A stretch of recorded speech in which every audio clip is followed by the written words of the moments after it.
um, webinar was about to begin. So sorry for that. Hopefully I will stay connected with you all today. I'm Katina Rue. I'm the chair of the AOGME Education Committee, and I'd like to welcome everyone tonight. Um, this is a Transitions in Medical Education series webinar on residency interviewing, common mistakes, and red flags to avoid. It's hosted by Big Interview and our resident and advisor experts. Before we get started, I'd like to review a few housekeeping items. The opening panel will be recorded and available to view on the AOA GME website within the next week. The breakout sessions, however, will not be recorded. Please feel free to submit any questions using the chat feature at any time. And remember to stay muted throughout the opening panel. And you can go ahead and unmute yourself in the breakout rooms once your hand has been raised. If you have any technical issues, give us a chat in the chat. So without further ado, I would now like to introduce our featured presenter, Big Interview. I'm thrilled to introduce Pamela Skillings. Pamela is the co-founder of Big Interview, the job training system that has helped millions ace interviews and land big job offers. She's also a senior career coach with more than 10 years of experience coaching future physicians to ace their residency interviews and match with their dream programs. She also developed Big Interview Medical, licensed by over 70 top medical schools, and is recognized career expert featured in the New York Times, the Wall Street Journal, CNN, and ABC News. Thank you, Pamela and Big Interview, for joining us today and sharing your expertise. With that, I'll turn it over to you. Great. Thank you so much for the introduction. Yes, I'm here from Big Interview. I'm going to share my presentation and just share some of my my guidance on the interview process. I am not a physician or a medical expert. My expertise is in the interview. I've been researching all sorts of job interviews, but especially residency interviews for more than the last 10 years, working with applicants, talking to interviewers, and doing my best to understand the best practices to help people, make the most of these opportunities. So I'm going to share my thoughts and opinions and advice, and we will have a little bit of time after this presentation for questions. So if you have questions, you're welcome to, I believe, put them in the chat, and we'll get to what we can now. And of course, in the breakout rooms, there'll be time for other questions. So I'm going to share my screen, my presentation, and hopefully someone will let me know if it goes horribly wrong. I think it did. Somehow I'm sharing the wrong thing again, somehow. There we go. Other window. There we go. Can I get a thumbs up, Bree, that everything's working properly? All right, thank you. The wonders of Zoom. So based on the questions that had come in that were shared with us, we decided our topic was going to be about red flags, common mistakes in residency interviews. So what are these common mistakes, or the things that can potentially raise red flags with your interviewers? So just talking about what to avoid and how to avoid it. And along with that, of course, we'll give you some advice on what you should do, the positive best practices. So I had to narrow it down to 5. There are many different things that I've seen over the years in terms of common mistakes. Before we dive in, I just wanted to share this list. So these are the 20 plus schools within your organization that have Big Interview Medical license, so you can log in and use it, and we'll share some more information about the tools and features that can help you with your interview prep if you're with one of these medical schools. Mistakes are not making the most of that. Almost always the first question is some form of tell me about yourself, or tell me about you, what brings you here, tell me about your background, right? So oftentimes that's the way you open things, the way you frame yourself. So prepping well for that is going to help you in terms of nerves, in terms of feeling confident going in, and also in terms of how you present yourself and start the right momentum going. Second one we're going to talk about is not showing enough specific interest in the program that you're interviewing with. The third one is being too modest overall. I see this a lot. We're all conditioned to be modest. And sometimes in an interview, we don't want to be too modest. We have to find a way to find that balance between being modest and really selling ourselves and our strengths and what sets us apart. Number 4 is about not being prepared for those red flag or potential red flag questions, the things that you're dreading having to talk about, the things that you know could potentially be viewed negatively by programs. How do you address those in the best possible way? And then the last one I want to touch on is about not having good examples for behavioral questions. So those questions that ask you for an example. Oftentimes it's an example of a patient interaction, a clinical experience. We'll talk some more about the most common behavioral questions out there that you should be prepared for. So those are the 5. I'm going to briefly talk about each of them and try to stay on time because I know we have all these wonderful experts on the panel who are also going to share their experience and their thoughts on this process. And yeah, and we can dive deeper with questions on the things that you're most interested in. Okay, so not making the most of tell me about yourself or the introduce yourself question. So really what you want to do here is take the opportunity to start the interview strong, walk into the interaction and present yourself in the best possible way. And so if you're able to be strategic about that, do it in advance. That's going to be your best bet so that you're not. I think what ends up happening for a lot of people is they're trying to cover everything. They're not sure what to focus on, and they end up going into this long ramble, and it gets lost in the details. I don't know if anyone can tell me how to avoid what's happening right here with the hair trigger advancing.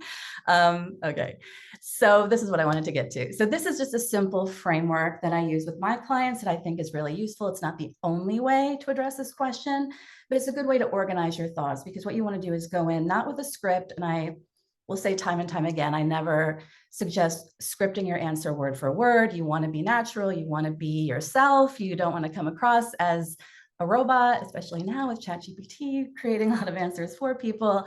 So it's more about an outline and covering the key things. So this framework helps people to organize their thoughts and try to keep that answer in that ideal range of 1 to 2 minutes. I'd say for any interview answer, you want to stay in that 1 to 2 minute range and try not to go over. Of course, no one has a stopwatch, but just to keep it engaging and to keep people's attention on you.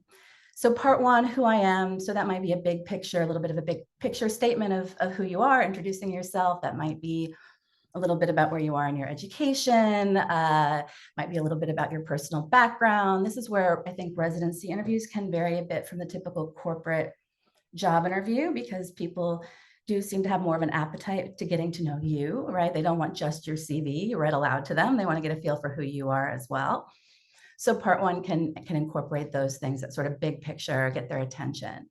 Part 2 is where you're really kind of summing up what are the key selling points about you? What are the things that you know make you stand out as an applicant? So that might be your research experience. It might be, your passion for your specialty. It might be an award that you won or volunteer experience that you've had. So really thinking in advance, what are the things about me that programs are really going to be interested in and see as real assets? And then I always suggest wrapping up the answer with what I call why I'm here. So a short statement about why this program is a great fit, why you're really excited about this particular program, just to establish that early on. And the other secret of that part 3 is it helps you have a place to wrap up if you do end up lost in the weeds, right? Because it's very easy to start rambling with this type of question. So if you're out there and you're running out of time, you can come back. You know what the why I'm here statement is at the end, and that'll help you wrap up your answer in a nice, confident way. So that's the tell me about yourself. Very quick. I talk fast. I'm trying to squeeze in as much information as I can on these topics at the time that we have. Happy to elaborate more later. And especially if my slides will cooperate with me. This is crazy. Good thing that I don't have to do this in interviews. I think Nikki's sharing her screen now, so you should be okay. Okay, great. So should I stop sharing? Yeah, you can stop sharing. Thank you. Bless you, Nikki. PDF was working against me. All right, can everyone see Nikki's screen? Okay, I cannot, so I will just follow along here. All right, so the second mistake, burning a lot of time with technical issues, but the second mistake is not showing enough interest and enough specific interest in that particular program. Now, of course, there are ways that you can show interest in other ways outside the interview. If you're invited to the interview, obviously you have a certain degree of interest in the program, but I've had a number of coaching clients who have come in after not matching and after doing a bit of analysis realized that maybe they sounded a little less than passionate about each of the programs that they were talking to. So really doing that research and understanding how to describe how that program aligns with what you're looking for, your values, your goals, etc. Okay, and then let's move on to mistake number 3, because this is a big one. It covers a lot of things, which is the being too modest. So what I found is that a lot of times people are heading into residency interviews and they haven't had much, if any, experience interviewing at all. So this is totally new. You're kind of going in thinking you should be just winging it and doing great, you know, and being natural. It's just a conversation. It is just a conversation. But at the same time, it's a very important conversation. So going in with some preparation and knowing what you want to highlight, what are the messages you want to make sure to send, what are the things you want to make sure to emphasize, and also being prepared for the things that could be viewed negatively and how you want to address those. And I think practice is a key thing here. So the first thing being to outline, again, not script, but outline your answers to some of the key questions, like the tell me about yourself. Also things like, why should we pick you? What are your strengths? What would make you a great addition to our program, right? Oftentimes they will give you a nice open-ended question that allows you to kind of sell yourself and summarize what makes you stand out. It's very hard to do that naturally if you've never done it before and you haven't prepared. So outlining the answer and also practicing a bit out loud so that it feels comfortable and that you sound confident as you're trying to sell yourself, which a lot of people are super uncomfortable with in this sort of setting. Okay, and then I'll move on to mistake number 4, just so that we cover all of these and then whatever questions people have on whichever topics we want to elaborate on. So mistake 4 is not being prepared for those red flag questions, right? So what are some of the things in your background that you know could be viewed negatively? Obviously, you've made it to the interview, so it's not a deal breaker, but you do want to be prepared if you're asked, and this is where things get a little strategic, right? There are some red flags that you might want to volunteer and bring up on your own, so you're able to reframe them the way that you want to reframe them. And there are others that you don't necessarily want to draw attention to, but that you do want to be prepared to talk about if you're asked directly about the issue. So you do want to be prepared for those types of questions and think about how you'll respond. And I would say big picture way to respond it, in my opinion, and every red flag is a little bit different, but I think the keys are to own it. If you're asked about it, you know, you want to own it, not try to deflect, not sound defensive, but own it, explain it if you can, if there's a good reason for, you know, the red flag, you know, you struggled in a certain rotation, you know, you have a gap in your school and there's something that people are asking about that you can explain, but being careful not to sound defensive, not to over explain, and but also not to seem like you're dodging the question. And then the key from there is to redirect to the positive. So whatever you can do at that point to redirect attention to the very positive things in your background that I'm sure more than make up for anything that, you know, may be seen as a red flag, so that you can end with confidence and show that you're confident that you would be a great resident regardless. So that's one approach to handling those questions. And it's not easy to do on the fly. So that's why it's helpful to prepare, think about it, practice, get feedback from someone you trust. Hey, how does that sound? Does that make sense? With all of these things, practice and feedback are incredibly helpful. And that's one of the things Big Interview provides, is that opportunity to practice to get some automated feedback, but of course, great to practice with your professors, mentors, colleagues, friends, etc. Okay. Mistake number 5, our very last one to cover at a high level before we open to questions, is about those behavioral questions. So a behavioral question is anything asking you for a specific example of how you behaved in the past. So there are certain common ones that tend to come up in residency interviews compared to maybe other interviews. A lot of times you'll be asked about your experience, your clinical experience with patients, an interesting patient, difficult, challenging, memorable, really kind of wanting to hear how you interact, how you approach things, your style. So those are very common. You'll also get questions related to teamwork. A lot of times you'll hear about a question about a time you didn't get along with someone, or a more positive teamwork question. Tell me about a time you worked on a team. But a lot of times interviewers love to ask you about, tell me about a time you had a conflict, or you didn't get along with someone, or you had a difficult person that you had to work with. So those are very common. And then questions about times you had to operate under pressure. Sometimes you'll be asked about experiences, challenges to your ethical standards. There's some other ones that do come up here and there as well. We can talk some more about those as well.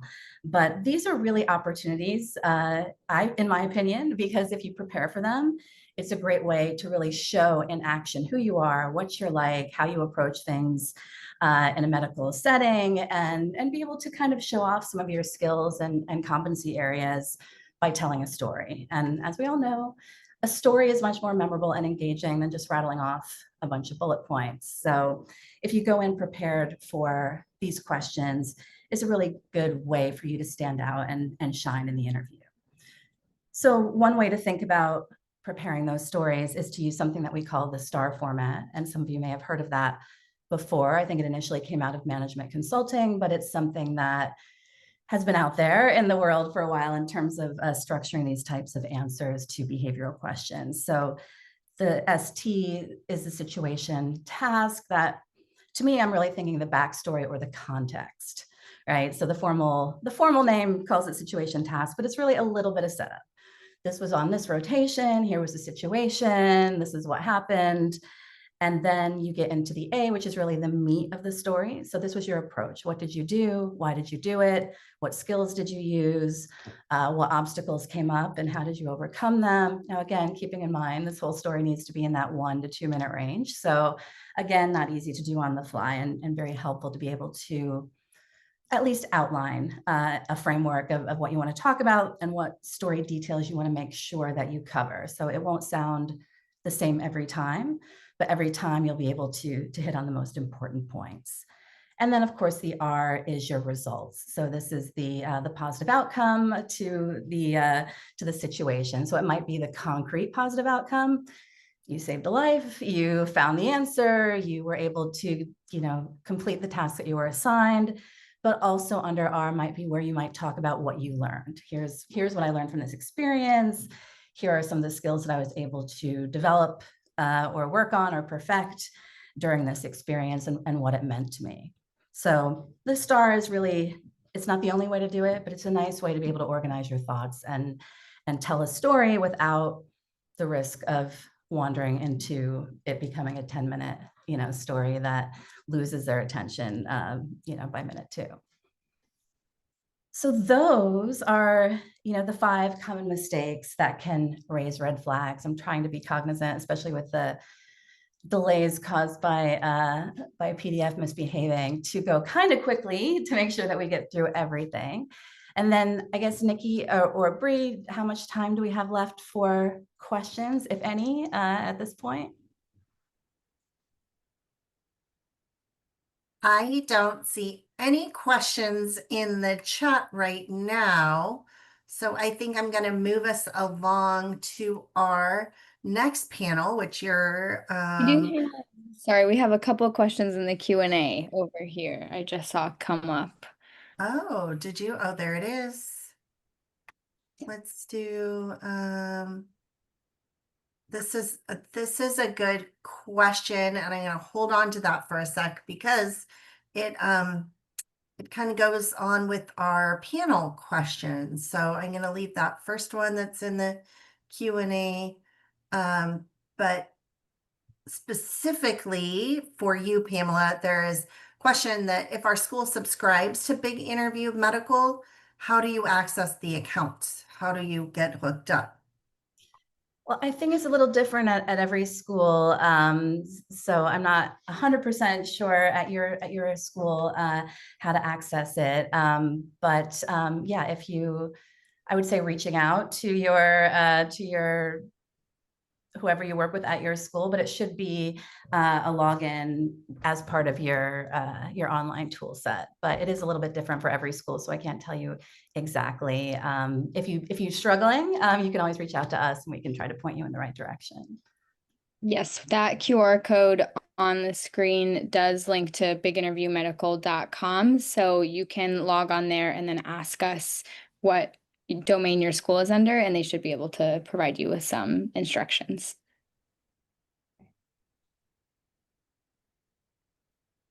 There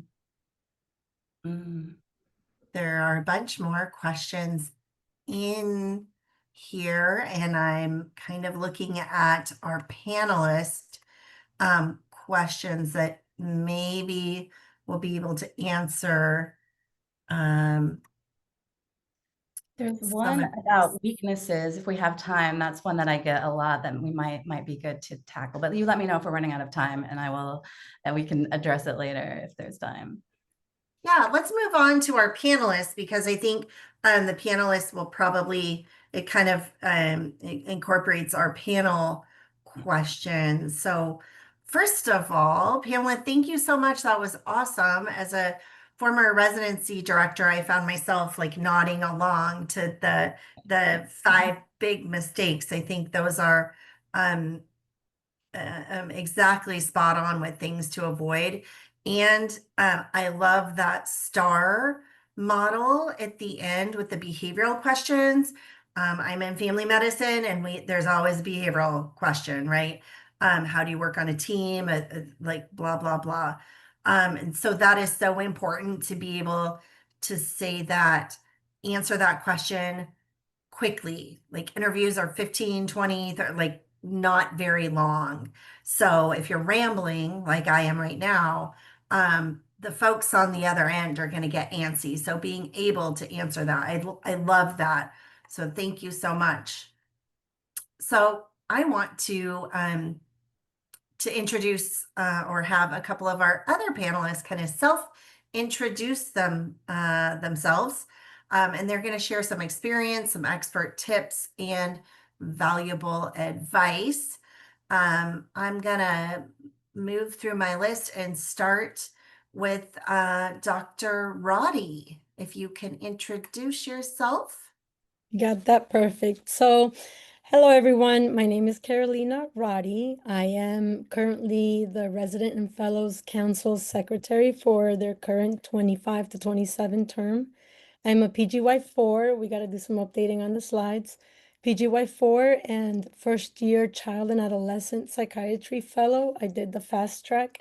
So I finished 3 years at my general psychiatry residency, and then now I'm doing 2 years in the Child and Adolescent Fellowship in Cleveland.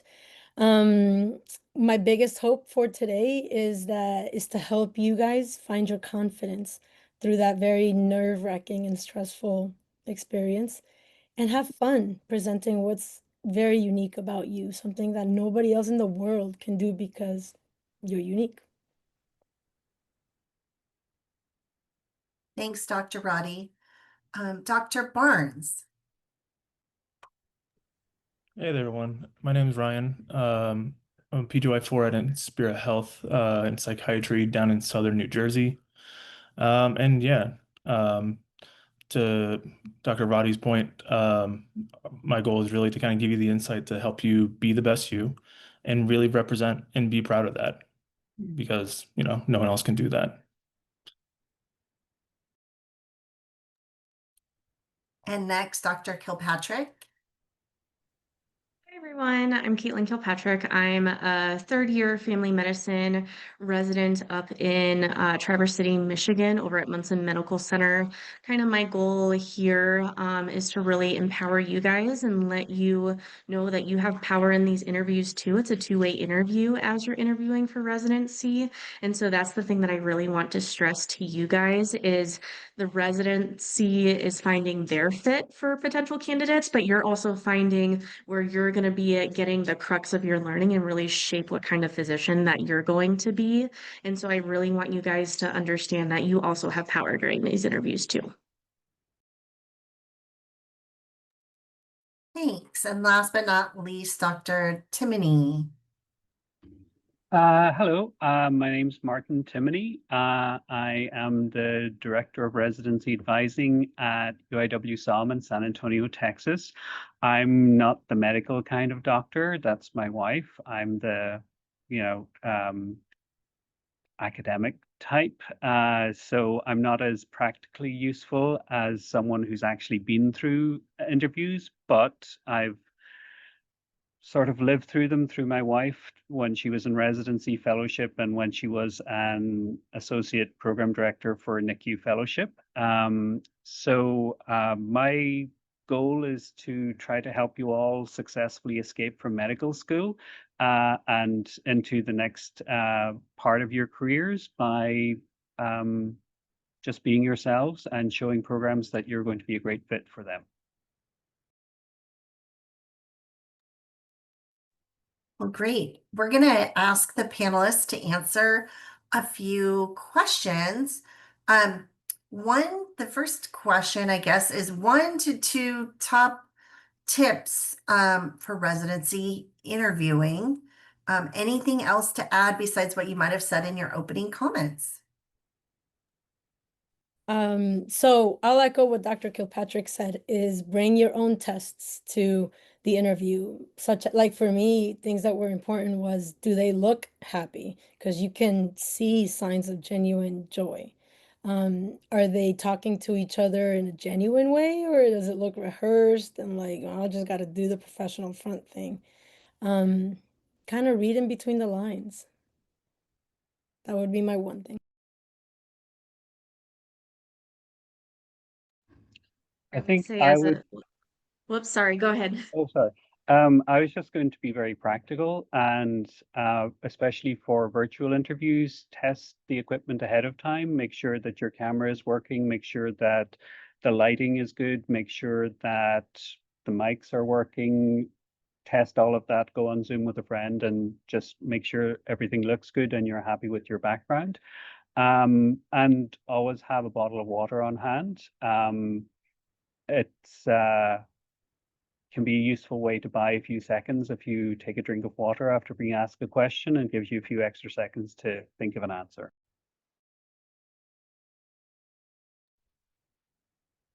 I would say a lot of programs can really tell if you have done the homework on their program or not. And one way to be able to show that you have done your homework is actually write notes and write questions. And so that way you can remember what you guys talked about, and you also can prepare specific questions ahead of time.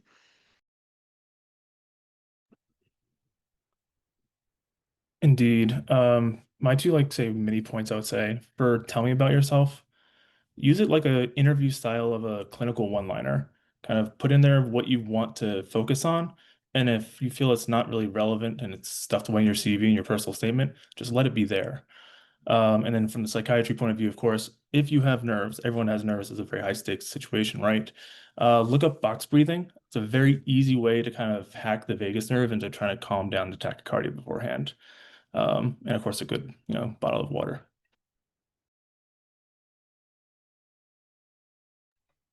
Well, I've already spoken a lot, but I will just briefly reiterate practice.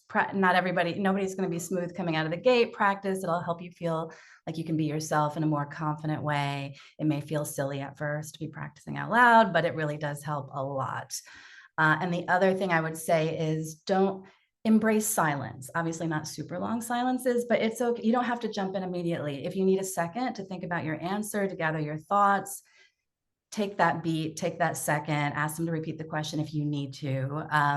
Because I think a lot of times people are so nervous, they feel like, you know, they're in a game show, they have to jump right in. And oftentimes that immediate answer is not your best answer, where if you take just a second, you might come up with something better.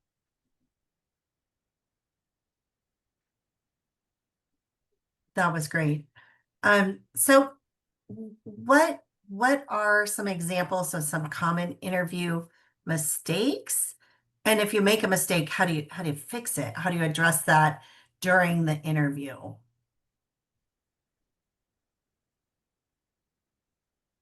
I would say one thing that I have seen is sometimes, especially when you're interviewing through a lot of people, is you run out of questions to ask. And then when they ask, oh, do you have any more questions? And you're thinking, oh my gosh, I've had all of my questions answered already. And then you say, nope, all of my questions are answered. And then you just have this really big, long silence afterwards. I have been told, go ahead and just repeat those questions, recycle them, because at least you're showing each panelist that you're interested. And you can always say that you're trying to just make sure that everyone is on the same page in regards to this, or someone mentioned it briefly, but I just wanted to confirm. You can spin it that way. But don't, if you have questions that you feel like weren't answered, always feel free to ask them again, because if anything, it just looks worse when you just kind of have this silence and then you have this awkward small talk to try and fill in the time.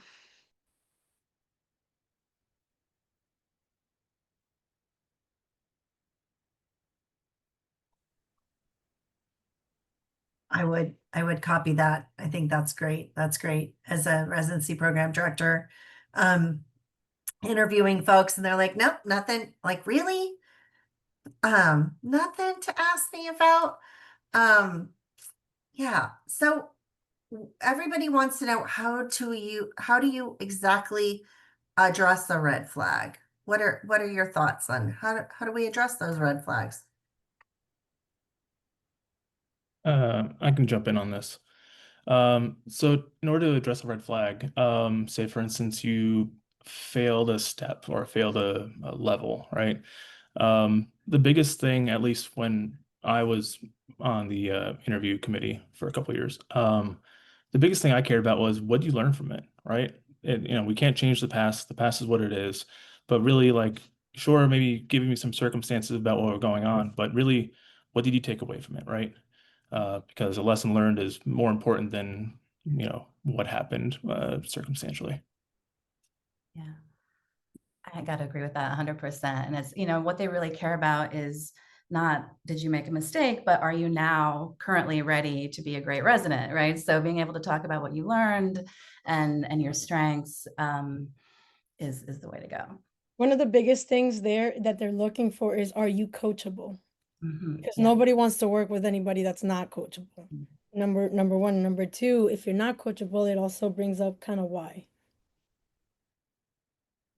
I think just attached to that is your own ability to be self-reflective and to identify, what are things that I can learn from a difficult experience, because residency is one of the most rewarding but simultaneously one of the most challenging experiences of your life. So that ability to be self-reflective and to learn from things that are challenging and to grow through that, I think, is something that's important to show to program.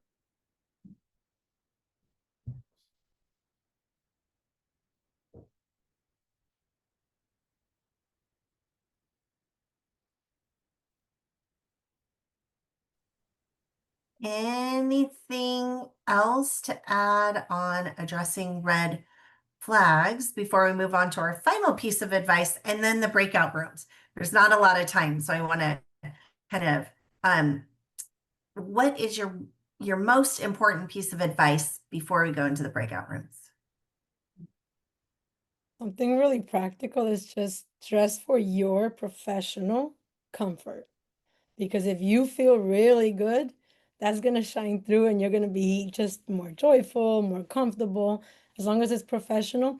And sometimes even it might make you stand out, because I remember during my interviews, everybody was wearing a suit. And there were some interviews that I was the only one wearing a pink shirt with like little hearts on it, but it was professional. And that's one of the ways that they remembered me. I wore a mint green jacket for mine, and it was my lucky jacket. So, but I would say my big piece of advice is, make sure that you are able to convey, especially for those harder specialties that are routinely pushing those duty hour restrictions, make sure that you have your support systems in place and you emphasize that you have the ability to be as well adjusted as someone can be for someone who's pushed for those really, really long hours, because residency is hard no matter what specialty you go to. But we always want to make sure that you are able to take care of yourself. And you also want to look for a place that is going to support you. And so, even if you do have those supports in place, you're going to be spending more time with your co-residents than you are your friends and family. And so, you really want to make sure, at least the people that you're meeting virtually or in person, you feel like you could potentially grab dinner with these people afterwards instead of just suffering through 3 to 7 years afterwards. And so that's going to be a really big thing for you to try and decipher. And so don't be afraid to ask for an in-person second look or to come on a random day afterwards if you really want to get more of a impression afterwards that you didn't get on Zoom, if that site is really important to you.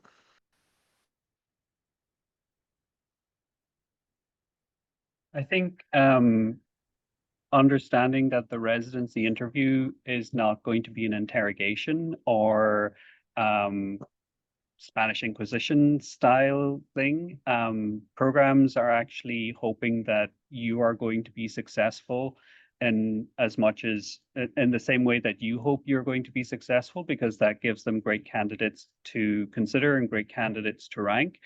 They're not there to kind of haul you over the coals about every little misplaced comma or every small defect that you might have in your life. They're largely, at least based on all the past students I've talked to from our school, they're there to see if you will be a good fit for their program, and they want to get to know you as a person. They've seen your application, so they think that academically you've checked all the boxes. They want to see if you are someone they can live with for 3, 4, 5 years. So if you have kind of a doomsday scenario in the back of your head that, this is going to be 3 hours of torture, it's only going to be 3 hours of torture if you find, everyday conversation torture. That's probably where it's going to be torturous, but really they just want to get to know you. They want to see that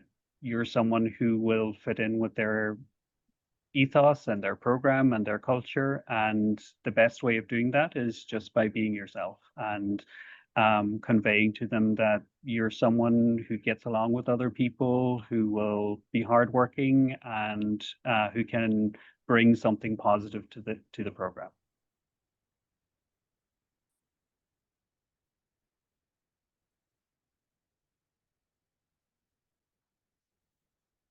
That's great.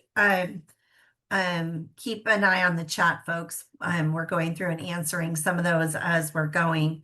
And I'm going to move us along to our breakout rooms.